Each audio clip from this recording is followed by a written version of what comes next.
Bon alors du coup on va parler de la Mercury.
C'est une Mercury Météor.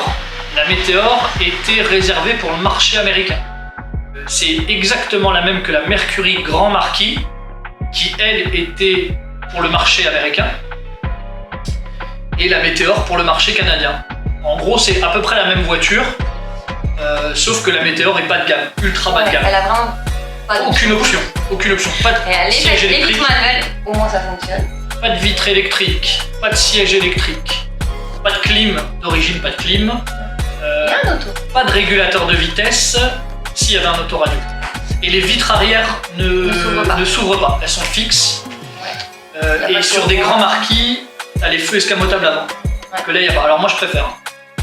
Sur certains modèles, j'adore les feux escamotables. Quand ça marche, c'est cool. Et sur la Grand Marquis comparée à la Météor, eh ben, je préfère la Météor avec ses feux. Et j'en ai une, oui, mais une 78. On est sur un modèle différent. Ouais.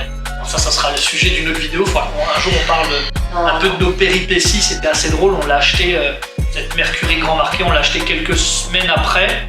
Dans la Beauce. Après la Météor. Et dans la Beauce, c'est une région du Québec. Et trop drôle, mais ils ont un dialecte à eux. Déjà que le québécois pour les Français, c'est pas tout le temps évident de comprendre. Mais en Beauce, même les Québécois en dehors de la Beauce ont du mal à comprendre ce que disent les gens de la Beauce quand même. Une sorte d'accent hyper prononcé. On dit pas un genou, on dit un nous. Voilà. Ça c'est un exemple parmi tant d'autres. Rien que ça. On l'a depuis plus de 6 ans. On l'a acheté 2 jours après qu'on soit arrivé au Canada. C'est une voiture avec laquelle on a roulé, voilà, c'était notre première ancienne au Canada. On a roulé à fond avec. On roulait beaucoup avec. Alors quand on l'a acheté, elle était d'origine. On l'a acheté à Jean-Charles Nadeau. T'as acheté la voiture de Jean-Charles? La voiture de Jean-Charles. Le char de Jean-Charles. Voilà, bah oui, parce que quand c'est toi le style français. C'est ça. Quand on était là-bas, ça a été, en fait, Jean-Charles il était super connu parce qu'il collectionnait les autos. Et il traînait le week-end beaucoup avec... Enfin, il traînait, il a 76 ans. Voilà. Ouais. Il traînait avec des mecs qui ont une des plus grandes collections de voitures dans le monde. Voitures de célébrité. Et donc à chaque fois qu'on nous voyait, on était le Français qui avait racheté le char de Jean-Charles. Voilà comment on nous a défini pendant des mois. La voiture, la Mercury, elle est de 76 et on l'a achetée à Jean-Charles qui avait 76 ans. Et c'était quasiment la première voiture de sa vie qu'il vendait. Donc voilà, et je pense qu'il sentait la fin arriver, le gars. Et il a essayé de se débarrasser de certaines voitures, donc il se débarrassait des voitures qu'il aimait le moins ou qui étaient les moins belles. Non, il aimait le moins. Qui avait le moins de cotes là-bas. Parce qu'il avait d'autres beaux modèles. Il avait de sacrés beaux modèles. Il l'a acheté neuf chez Ford en 76. Il a fait mettre des housses sur les sièges. En top moumoute. Voilà, en top moumoute par Ford. Donc avant de la chercher, et c'est nous qui les avons retirés. Évidemment. Les vilains consonnes. En plus, j'ai démonté les housses avec une cote qui était dégueulasse et je l'ai taché un des sièges. Bon, depuis, si elle a refait parce qu'au bout de quelques mois, elle a pas aimé le soleil et tout, elle s'est retrouvée déchirée rapidement. Elle était toute d'origine. Toute d'origine. D'ailleurs, attends, parce que nous, on a vu l'annonce sur Kijiji, il n'y avait pas de photo. Elle était pas loin de chez nous, donc on a appelé, on a pris rendez-vous, on allait la voir. Et au final, on arrive dans un hangar plein de bagnoles, et puis on se demande vraiment laquelle c'est. C'est vraiment beaucoup. Voilà, c'est ça. Aucune pourrie. Bah oui. Toute clean. Il sort des voitures pour en sortir d'autres, machin, voilà. Et puis là, on est en train de la chercher, ça dans le truc, c'est laquelle, parce qu'elle était vraiment pas chère. Et puis il nous dit, bah tu vas pas voir le char. Donc il l'avait sorti, donc je vais dehors. Et puis là, j'en revenais pas. Tu m'avais dit, je vais le saigner, le petit vieux. Ah hein. ouais, je vais le saigner. Ben, le grand négociateur, bien entendu, qui Grave. aussi vachement des voitures. Donc en fait, je me retrouve devant la voiture, je fais le tour et puis il n'y avait rien à dire. Rien à faire, rien à dire. Je dis bon bah ok, bah je crois que je vais vous la prendre. Alors, vous allez peut-être l'essayer quand même. Et je suis allé avec lui, mais on a fait 200 mètres. On est revenu. J'ai négocié pour dire. Mais 3 fois rien. Il a négocié $100 canadiens. 65 balles, comme ça.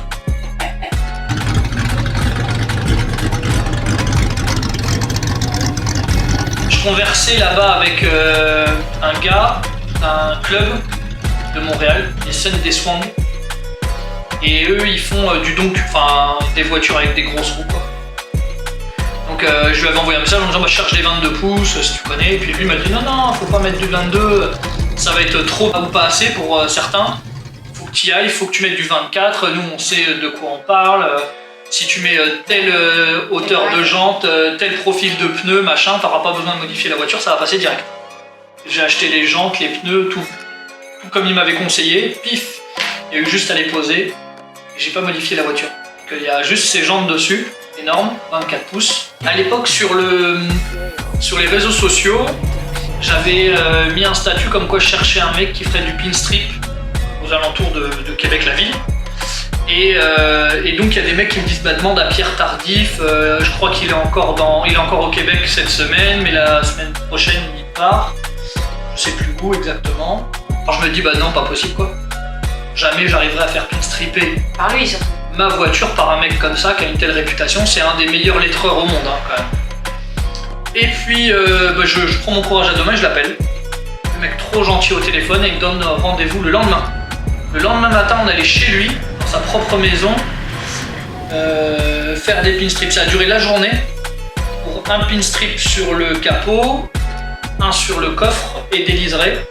Alors c'est pareil, ça m'a fait trop rire, mais quand on arrive là-bas, le gars me dit bah tu veux quoi? Plutôt lowrider, plutôt plusieurs styles, hot rod. Alors là, je sais pas pourquoi on a le choix. Notre auto, nous. Voilà, c'est ça, on n'a pas je vois pas le choix. Enfin, en France, on ne donne pas vraiment le choix.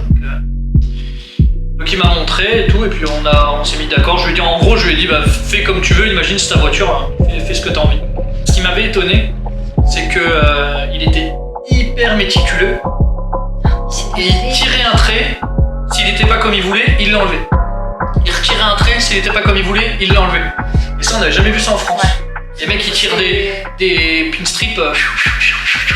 Et puis c'est pas symétrique vraiment, c'est pas super top, mais les gars c'est normal, c'est fait à main levée. Bah lui, on déconne le nombre de temps qu'il a mis à faire chaque trait, à calculer, enfin à mesurer quand même et tout pour que ce soit le plus symétrique possible en faisant en free-end quand même.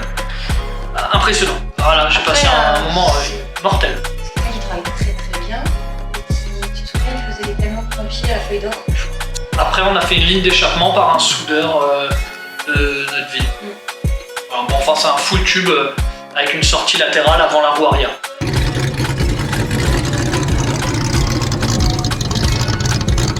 Il fait beaucoup de bruit. Il fait beaucoup de bruit. Non, je m'attendais à pire quand même.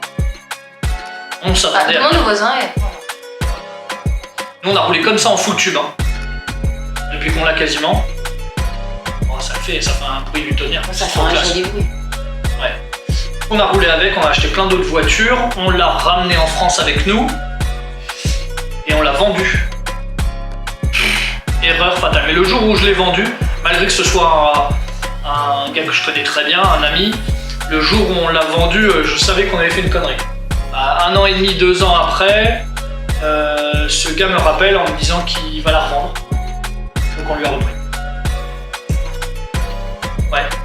Bah heureusement, hein, parce que franchement, je regrettais. Hein. Je regrettais à mort. Mais je regrette toutes les voitures que j'ai vendues. Hein. Ouais. Je cherche. En tout cas en américaine. Moi, je peux t'en trouver. En américaine.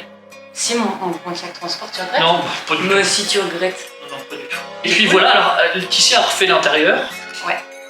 Le soleil, quand on est arrivé ici, le soleil a bouffé le tissu. Et ça s'est carrément craqué, mais dès qu'on s'asseyait, ça craquait. Donc, on essaie de garder un minimum de cuir d'origine. Et un peu de garniture de porte. Les garnitures de porte et l'arrière. Le dossier arrière. Les sièges avant. Ah oui, ouais. Et le tableau de bord aussi, c'était fissuré. Donc du coup, on a refait le tableau de bord en espèce de... Pitron. C'est du piton. C'est la voiture de Crocodile Dundee, mais c'est sympa. Et moquette blanche. Fauve noir. Faut oser, hein. Ouais, mais ça lui va bien. Voilà. Depuis qu'on l'a racheté, on reroule avec de temps en temps. Alors c'est ma voiture préférée, hein, de toutes celles qu'on a. Pas celle qui a le plus de valeur. C'est sa voiture. C'est ma voiture. Mais déjà, j'adore les tonks. Alors j'espère que ça sera jamais vraiment une mode en France. Parce que et pour tous ceux qui détestent, en tout cas, c'est quand même une voiture qui est non modifiée. Hein. Il y a un pack de jantes dessus, ça s'arrête là. Je retire les jantes, je mets les roues d'origine et puis c'est réglé. Ah non, ce serait plus pareil. Voilà, alors pour la Mercury, bah, c'est à peu près bon. On a dit tout ce qu'on avait à dire. Prochaine voiture, bah, je sais pas laquelle on présentera. Prochaine voiture, peut-être dites-nous dans la vidéo, enfin en commentaire.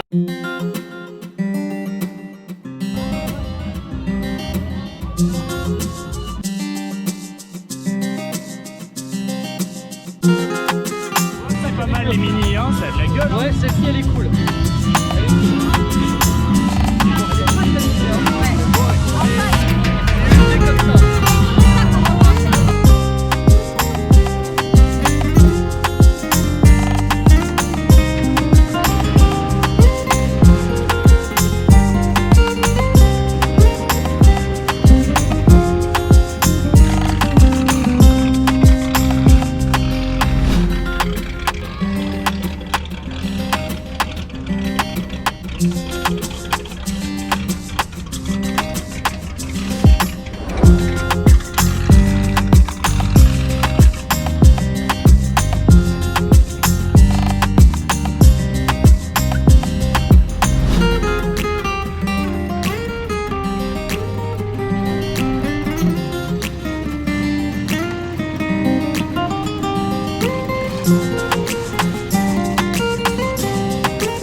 J'espère que vous avez aimé cette vidéo de présentation de la voiture. C'est succinct, il n'y a pas besoin que la vidéo elle fasse 30 minutes. J'espère que le montage sera bon et qu'elle vous plaira. Et partagez les vidéos qu'on monte, qu'on publie autant que possible. Ça nous motive.